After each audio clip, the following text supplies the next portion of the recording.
Este es un cuento del autor Gabriel García Márquez. Se llama El ahogado más hermoso del mundo. Los primeros niños que vieron el promonitorio oscuro y sigiloso que se acercaba por el mar, se hicieron la ilusión de que era un barco enemigo. Después vieron que no llevaba banderas ni arboladura, y pensaron que fuera una ballena. Pero cuando quedó varado en la playa, le quitaron los matorrales de sargazo, los filamentos de medusas y los restos de cardúmenes y naufragios que llevaba encima, y solo entonces descubrieron que era un ahogado. Habían jugado con él toda la tarde, enterrándolo y desenterrándolo en la arena, cuando alguien los vio por casualidad y dio la voz de alarma en el pueblo. Los hombres que lo cargaron hasta la casa más próxima notaron que pesaba más que todos los muertos conocidos, casi tanto como un caballo, y se dijeron que tal vez había estado demasiado tiempo a la deriva y el agua se le había metido dentro de los huesos. Cuando lo tendieron en el suelo, vieron que había sido mucho más grande que todos los hombres, pues apenas si cabía en la casa, pero pensaron que tal vez la facultad de seguir creciendo después de la muerte estaba en la naturaleza de ciertos ahogados. Tenía el olor del mar, y solo la forma permitía suponer que era un cadáver de un ser humano, porque su piel estaba revestida de una coraza de rémora y de lodo. No tuvieron que limpiarle la cara para saber que era un muerto ajeno. El pueblo tenía apenas unas 20 casas de tablas, con patios de piedras sin flores desperdigadas en el extremo de un cabo desértico. La tierra era tan escasa que las madres andaban siempre con el temor de que el viento se llevara a los niños, y a los pocos muertos que les iban causando los años tenían que tirarlos en los acantilados. Pero el mar era más manso y pródigo, y todos los hombres cabían en 7 botes, así que cuando encontraron el ahogado les bastó con mirarse los unos a los otros para darse cuenta de que estaban completos. Aquella noche no salieron a trabajar en el mar. Mientras los hombres averiguaban si no faltaba alguien en los pueblos vecinos, las mujeres se quedaron cuidando al ahogado. Le quitaron el lodo con tapones de esparto y le desenredaron del cabello los albrojos submarinos y le rasparon la rémora con fierros de desescamar pescados. A medida que lo hacían, notaron que su vegetación era de océanos remotos y de aguas profundas, así que sus ropas estaban en piltrafas, como si hubiera navegado por entre laberintos de corales. Notaron también que sobrellevaba la muerte con altivez, pues no tenía el semblante solitario de los otros ahogados del mar, ni tampoco la cantadura sórdida y menesterosa de los ahogados fluviales. Pero solamente cuando acabaron de limpiarlo, tuvieron conciencia de la clase de hombre que era, y entonces se quedaron sin aliento. No solo era el más alto, el más fuerte, el más viril y el mejor armado que habían visto jamás, sino que todavía, cuando lo estaban viendo, no les cabía en la imaginación. No encontraron en el pueblo una cama bastante grande para tenderlo, ni una mesa bastante sólida para velarlo. No les vinieron los pantalones de fiesta de los hombres más altos, ni las camisas dominicales de los más corpulentos, ni los zapatos del mejor plantado. Fascinadas por su desproporción y su hermosura, las mujeres decidieron entonces hacerle unos pantalones con un buen pedazo de vela cangreja y una camisa de bramante de novia para que pudiera continuar su muerte con dignidad. Mientras cosían sentadas en círculo, contemplando el cadáver entre puntada y puntada, les parecía que el viento no había sido nunca tan tenaz, ni el Caribe había estado nunca tan ansioso como aquella noche, y suponían que esos cambios tenían algo que ver con el muerto. Pensaban que si aquel hombre magnífico hubiera vivido en el pueblo, su casa habría tenido las puertas más anchas, el techo más alto y el piso más firme, y el bastidor de su cama habría sido de cuadernas maestras con pernos de hierro, y su mujer habría sido la más feliz. Pensaban que habría tenido tanta autoridad que habría sacado a los peces del mar con solo llamarlos por sus nombres, y habría puesto tanto empeño en el trabajo que hubiera hecho brotar manantiales de entre las piedras más áridas y hubiera podido sembrar flores en los acantilados. Lo compararon en secreto con sus propios hombres, pensando que no serían capaces de hacer en toda una vida lo que él era capaz de hacer en una noche, y terminaron por repudiarlos en el fondo de sus corazones, como los seres más escuálidos y mezquinos de la tierra. Andaban extraviadas por estos dédalos de fantasía cuando la más vieja de las mujeres, que por ser la más vieja había contemplado al ahogado con menos pasión que compasión, suspiró. «Tiene cara de llamarse Esteban». Era verdad, a la mayoría le bastó con mirarlo otra vez para comprender que no podía tener otro nombre. Las más porfiadas, que eran las más jóvenes, se mantuvieron con la ilusión de que al ponerle la ropa, tendido entre flores y con unos zapatos de charol, pudiera llamarse Lautaro. Pero fue una ilusión vana. El lienzo resultó escaso, los pantalones mal cortados y peor cosidos le quedaron estrechos, y las fuerzas ocultas de su corazón hacían saltar los botones de la camisa. Después de la medianoche se adelgazaron los silbidos del viento y el mar cayó en el sopor del miércoles. El silencio acabó con las últimas dudas. Era Esteban. Las mujeres que lo habían vestido, las que lo habían peinado, las que le habían cortado las uñas y raspado la barba, no pudieron reprimir un estremecimiento de compasión cuando tuvieron que resignarse a dejarlo tirado por los suelos. Fue entonces cuando comprendieron cuánto debió haber sido de infeliz con aquel cuerpo descomunal, si hasta entonces de muerto le estorbaba. Lo vieron condenado en vida a pasar de medio lado por las puertas, a descalabrarse con los travesaños, a permanecer de pie en las visitas sin saber qué hacer con sus tiernas y rosadas manos de buey de mar, mientras la dueña de la casa buscaba la silla más resistente y le suplicaba muerta de miedo: «Siéntese aquí, Esteban, hágame el favor».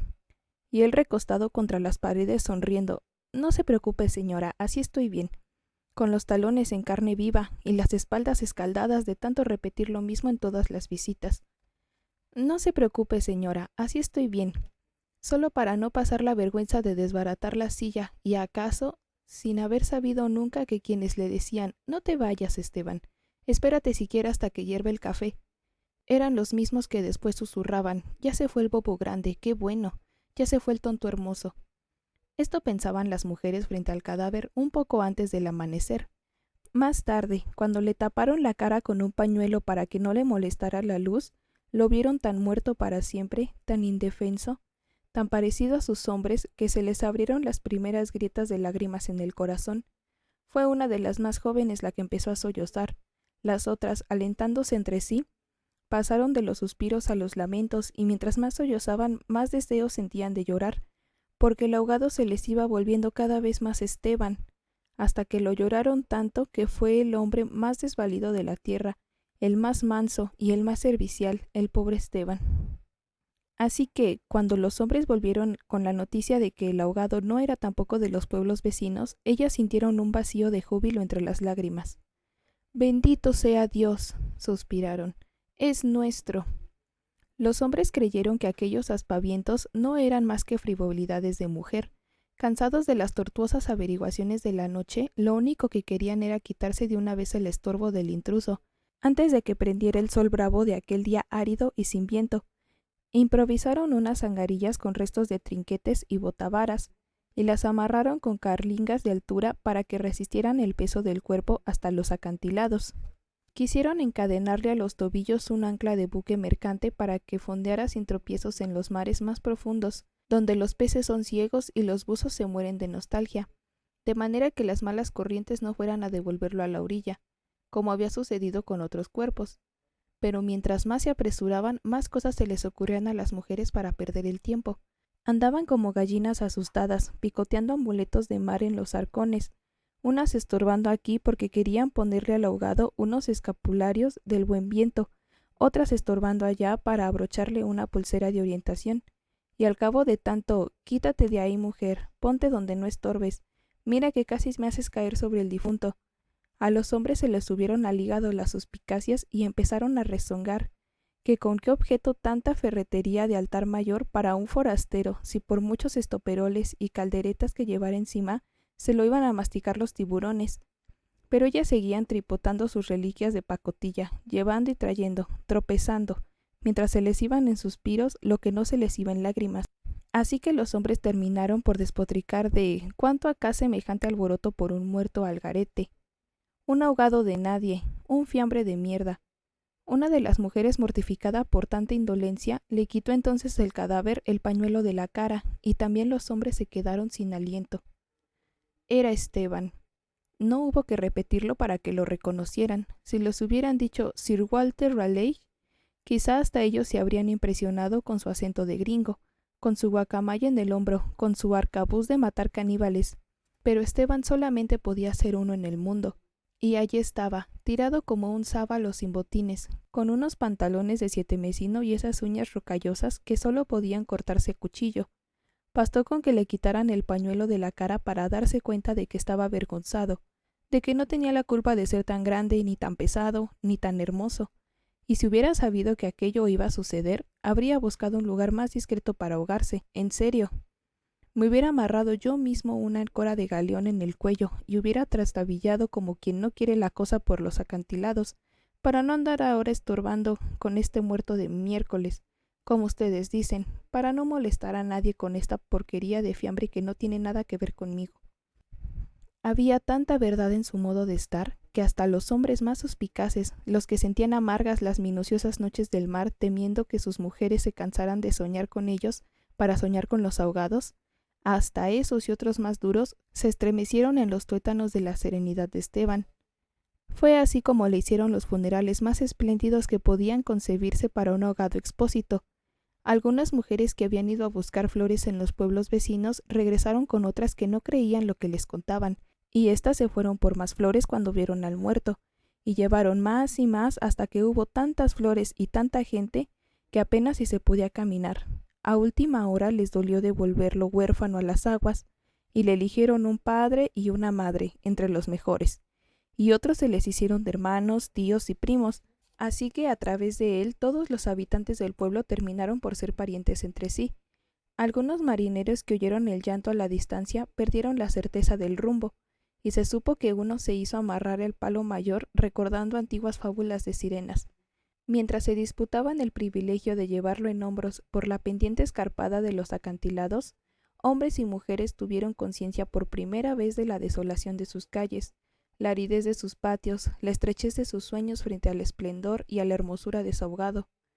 Lo soltaron sin ancla para que volviera si quería y cuando lo quisiera, y todos retuvieron el aliento durante la fracción de siglos que demoró la caída del cuerpo hasta el abismo. No tuvieron necesidad de mirarse los unos a los otros para darse cuenta de que ya no estaban completos, ni volverían a estarlo jamás.